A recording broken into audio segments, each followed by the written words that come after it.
We started out this conversation acknowledging that we're both sheltering at home. COVID-19 is a very serious, life-threatening crisis. How does a company like Airbnb manage? We've seen headlines about the company, but what are your highest priorities as Chief Ethics Officer with respect to managing COVID-19? And what should employees, if we think about this from an employee standpoint, what should employees of any company be thinking about now when they go back to work, and what is reasonable to ask of their companies? A crisis is a time that reveals the character of a company. It pressure tests your values. So for Airbnb, it was obvious that the pandemic was going to have a major, even catastrophic impact on the business. Travel went from full speed ahead to practically zero overnight. There were a few things the company did, which I think were very important. When a crisis hits, you need to think about all of your stakeholders. And as a leader, you have to be willing to sacrifice first. So before Brian took any steps to cut costs, Brian imposed an immediate substantial pay cut on himself and on all the leadership. In a crisis, leaders must sacrifice first. Secondly, he thought about the employees. So employees were sent home to work from home immediately. And the company did the best that it could then to figure out how it could weather the storm. Unfortunately, layoffs were necessary. I mean, the business— As they are pretty much everywhere. They are, and there's nothing unethical about a layoff.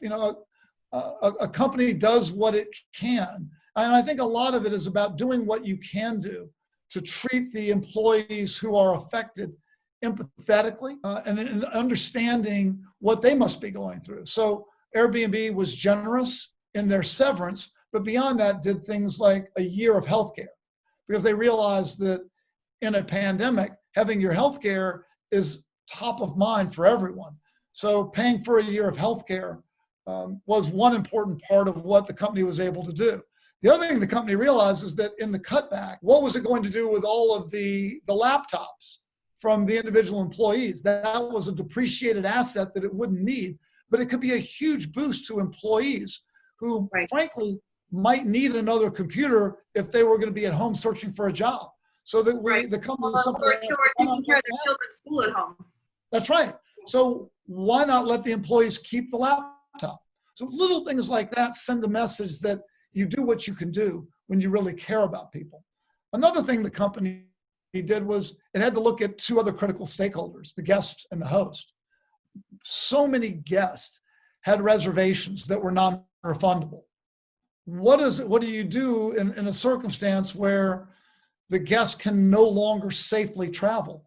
And in fact, if they do travel, they might be spreading the pandemic to the community that they're traveling to. So what Airbnb did was declared an extraordinary circumstance and allowed many of those guests to cancel the reservations, which was the right thing to do for the guests and for the communities.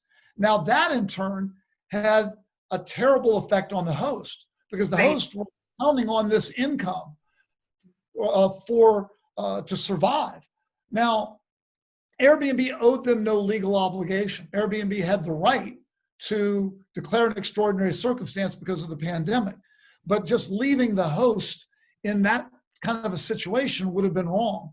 So the company created a $250 million fund that it used to partially reimburse the host, 25% of the value of any of those canceled reservations.